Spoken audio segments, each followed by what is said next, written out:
অনেককাল পর, কিন্তু তোমাকে যেন ক্লান্ত দেখছি। তুমি বুদ্ধিমান, তাই যোগ দাওনি মন্ত্রণা সভায়। কিছু নেই মন্ত্রণার মতো ক্লান্তিকর। মত মতান্তর, বাদ প্রতিবাদ, ব্যর্থ বিচার, নিষ্ফল বিশ্লেষণ। আমি আজ কথা বলে বলে ক্লান্ত, কথা শুনে শুনে ক্লান্ত। তবু আর কিছু কথা যা তোমাকে বলতে চাই, যদি কয়েক মুহূর্ত সময় দাও। বলো। মৃদু, তীক্ষ্ণ, প্রিয়, অপ্রিয়, তোমার যে কোনো বাক্য শুনতে আমি উৎসুক। আমার বক্তব্য আজ রিজু, হয়তো এতক্ষণে তোমার অজানাও নেই। তাহলে তারা তোমার দুটি, কুন্তি আর পাঞ্চালী। তাহলে আমার পরামর্শ উপেক্ষা করে তারা এসেছিলেন। আমি বলেছিলাম, কর্ণজ্ঞান যত দূর জানি, কেউ পারবে না তাকে তার স্বীয় সংকল্প থেকে এক চুট ধরাতে, এক তীর হেলাতে। তাদের এই যাত্রা নিষ্ফল হবে, আমি আগেই বলেছিলাম। কিন্তু আমার পক্ষে নিষ্ফল হয়নি কৃষ্ণ। আমি দেখলাম তাদের একজন আমার অদৃষ্টা, অপরিচিতা আমার মা, অন্যজন আমার অস্পৃষ্টা, দুর্চারিণী কান্তা। দুই নারী, আমি তাদের ভালোবাসতে পারতাম। কি বললেন না? কর্ণ, ফিরে এসো তোমার মাতৃহৃদয়ের সিংহাসনে। কর্ণ, যুদ্ধ করো না, আমি তোমার বন্ধু হতে চাই। কর্ণ, তুমি কি বললে উত্তরে? সূর্য ডুবে যায় সন্ধ্যায়, প্রত্যুষে তিনি আবার নতুন। কিন্তু আমরা লুপ্ত সময়ে ফিরে যেতে পারি শুধু কল্পনায়, কখনো কোনো অপ্রস্তুত মুহূর্তে। কিন্তু আমি ফিরে পেয়েছিলাম তারুণ্য। তাদের দেখে আমি তাদের কাছে কৃতজ্ঞ যে তারা এসেছিলেন। আমার ধারণা ছিল কুন্তির আর দ্রৌপদীর বুদ্ধি হবে আরো তীক্ষ্ণ। তবু তোমার বিচার বুদ্ধি স্থির ছিল নিশ্চয়ই। কৃষ্ণ, আমার গরল পাত্র মধুর হয়ে উঠল আজ। আমি আজ সতৃষ্ণ। বলো, যুদ্ধের লগ্ন কি স্থির? আগামীকাল সূর্যোদয়ের আরম্ভ।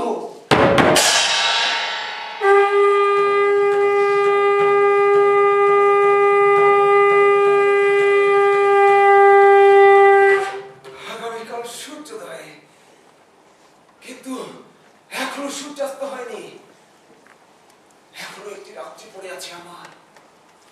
যদি কিছু ভাবতে চাই তা ভাবার জন্য, যদি দেখতে চাই কোন অনুপস্থিত মুখশ্রী, এখনো একটি রাত্রি আছে আমার। ক্ষত্রচিত নয়, যুদ্ধের পূর্বক্ষণে এই স্মৃতিবিলা। কৃষ্ণ, তুমি চেনো আমাকে। শুধু তোমাকে বলতে পারি, অন্য কাউকে বলা যায় না। হয়তো আমিও সুখী হতে পারতাম অন্য কোথাও, যুদ্ধ থেকে, রাজনীতি থেকে দূরে। কিন্তু না, আমি চাই না উদ্ভিদের মতো জীবন। আমার সার্থকতা চেষ্টায়, সংগ্রামে। মাঝে মাঝে আমার ইচ্ছে করে যুদ্ধ ছেড়ে, রাজনীতি ছেড়ে রাখাল হয়ে বনে বনে বাঁশি বাজায়। শুনেছি পরাজন্মে আমার তাই ভাগ্য লেখো। কিন্তু কর্ণ, কখনো কোনো রাখালের বাঁশির সুরে কোনো যুদ্ধের গতিকে রুদ্ধ হয়েছে?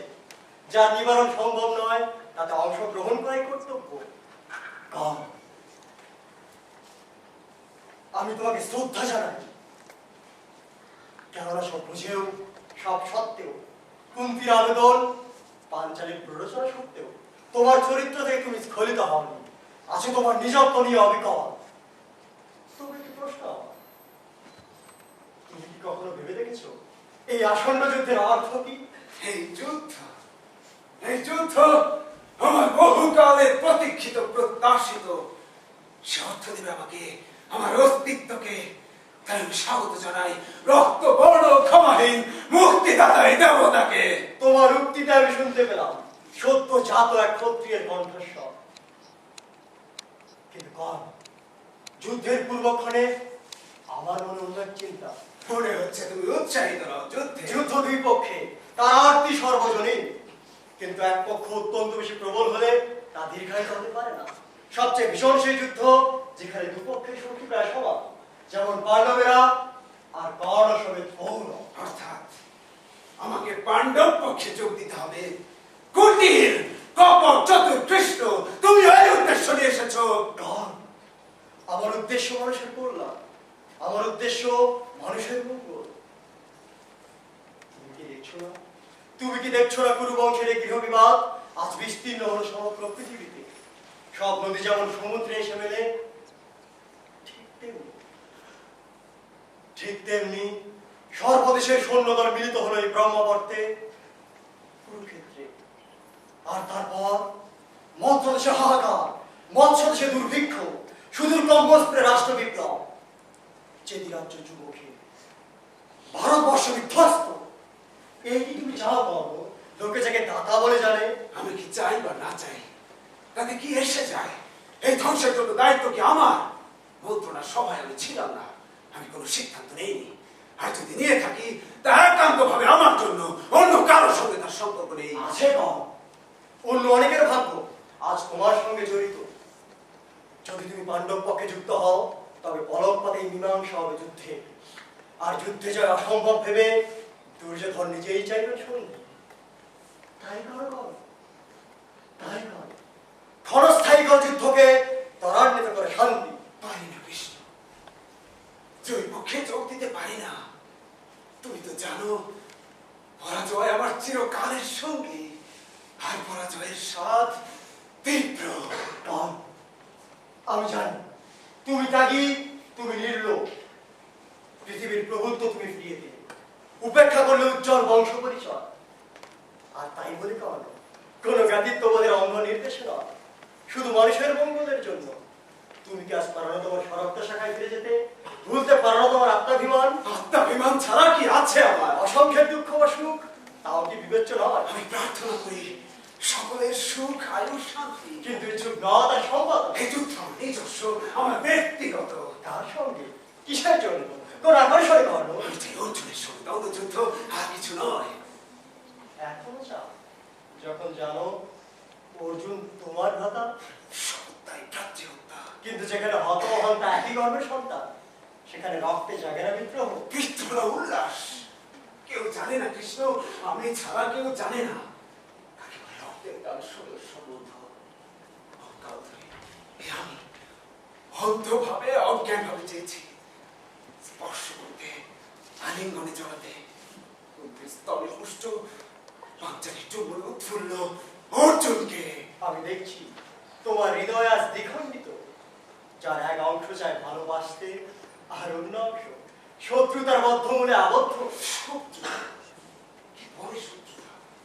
প্রেম কৃষ্ণ, প্রেম, তীব্রতম প্রেম, ঘনিষ্ঠতম ভ্রাতৃত্ব, নিবিড়তম মিলন। আমার মন্ত্রিবাসন মুক্ত, আমার রুদ্ধ আবেগ তৃপ্ত, আমার নিবৃত্ত স্বপ্ন সফল। তারপর সমাপ্তি, শান্তি, নির্বাপন, হয় কর্ণের নয় অর্জুনের। অর্জুনের নয়, কর্ণের। কে জানে কর্ণ আর অর্জুন যখন প্রতিদ্বন্দ্বী, কে বলতে পারে ফলাফল? তুমি কি অর্জুনের সাথে থেকে ভুলে গেলে কর্ণ? তুমি কি ভুলে গেলে? তোমার প্রতিজ্ঞা অস্ত্র হাতে নেবে না। আমি যোদ্ধা নই কর্ণ, আমি ঘটক মাত্র। আমি কখনো মেলাই, কখনো বা ছাড়াই, কিন্তু নিজে থাকি সর্বদা বাইরে। দুই পার্থের এই দ্বন্দ্বযুদ্ধে হতে আমার ভূমিকা হবে দর্শকে। কিন্তু যেহেতু তোমরা বলে বীর্যে সমকক্ষ, সমান দক্ষ, অস্ত্রচালনা সম্ভব নয় তোমাদের মধ্যে একের হাতে অন্যের পরাভব,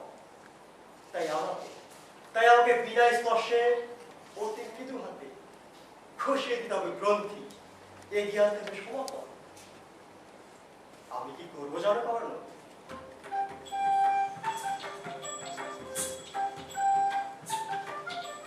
মায়া বলে তোমার রথের চাকা ডুবিয়ে দেবো মাটি, আর ভুলিয়ে দেবো তোমাকে সেই দিব্যাস্ত্রের নাম যা তোমাকে পরশুরাম দিয়েছিলেন। আর তারপর তুমি যখন রথের চাকা টেনে তোলায় ব্যস্ত, ধর্মাত্ম, উদ্বিগ্ন, ধনুর্বাণহীন, আমি তখন অর্জুন। দ্বিধা করো না, এই তোমার সুযোগ। সংহার করে শত্রুকে, ক্ষিপ্ত হবে অর্জুনের উত্তর। বজ্রতুল্য অঞ্জলিক বাণের আঘাতে তোমার ছিন্ন শির রশ্মির মতো মিলে যাবে ঊর্ধ্বাকাশে সূর্যমণ্ডলে। তুমি তুমি এই করবে?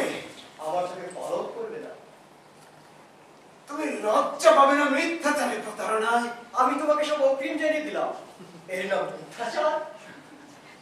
অর্জুন লজ্জা পাবে না অন্যায় যুদ্ধে জয়ী হতে? সব যুদ্ধে অন্যায়, সব হত্যাই ভাতৃহত্যা। কিন্তু তুমি আর অর্জুন সমতুল্য, অতুলনীয় দুই বীর। অসম্ভব নয় তোমাদের মধ্যে অন্য এক ভীষণতার সমাধি, অকথ্য, প্রায় অকল্পনীয়। দুই পার্থের দুই ভ্রাতা, একই মাতৃ সহিত নিমজ্জন দুই পুরুষের পরস্পরের হাতে সংখ্যা। আর সেই আতঙ্কময় পরিণাম খণ্ডনের জন্য আমাকে প্রতিজ্ঞা সত্ত্বেও অনিচ্ছা কাটিও সংকটকালে হতেই হবে সক্রিয়। সক্রিয়, সত্য ভঙ্গ করে, ধর্মের বিরুদ্ধে, কর্মের বিরুদ্ধে, শুধু এই জন্য আশ্রিত অর্জুন যাতে বিনষ্ট না হয়। আর কৃষ্ণকে কেউ কেউ বলে মহাত্মা। ধৈর্যহীন বিচার করো না বন্ধু, আমার কথা শেষ পর্যন্ত শোনো।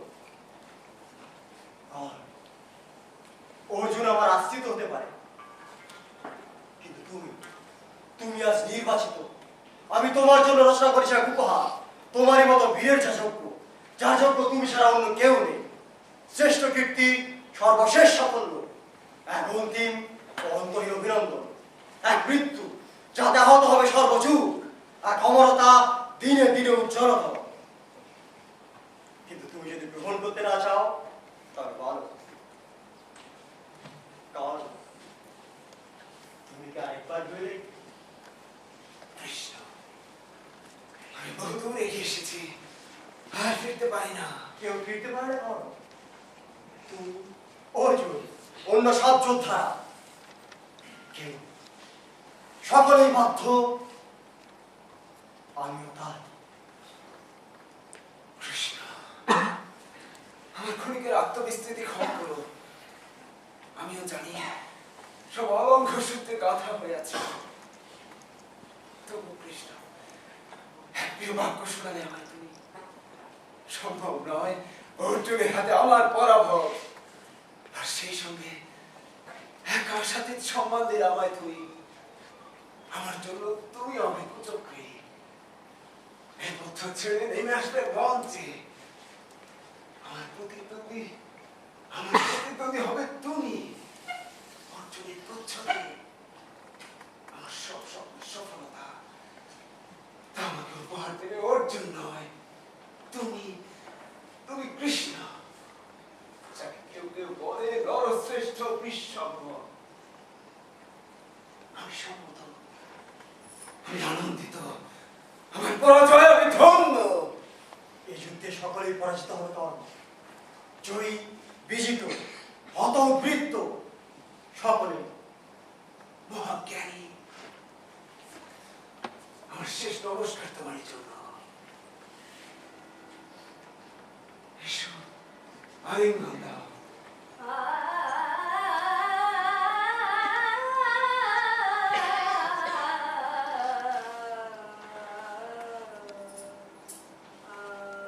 আর রণস্থলে দেখা হবে, তারপর হয়তো পরজন্মে।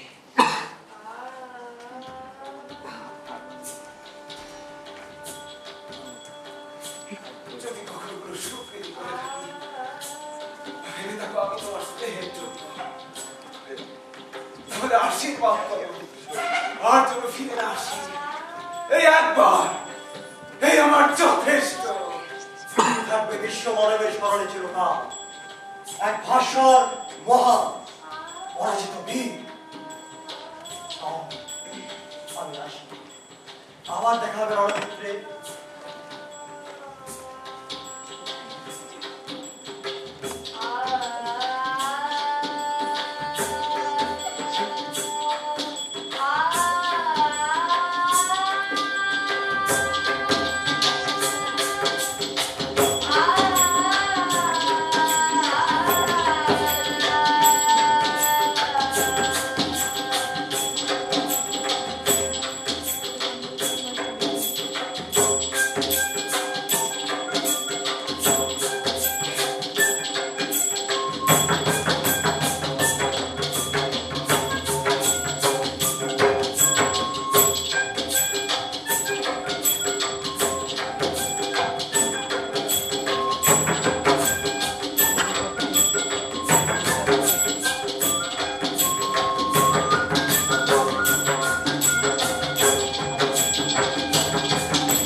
তার মৃত্যুর মূল্য।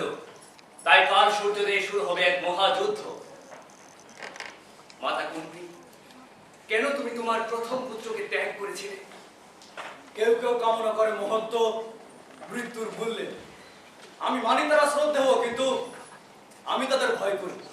আমি বলি তারাই ধন্য যারা সাধারণ, যাদের সহজ লক্ষ্য সাংসারিক সুখ আর তৃপ্তি। আর এই তাদের জন্যই মানব বংশ আজ আবহমান।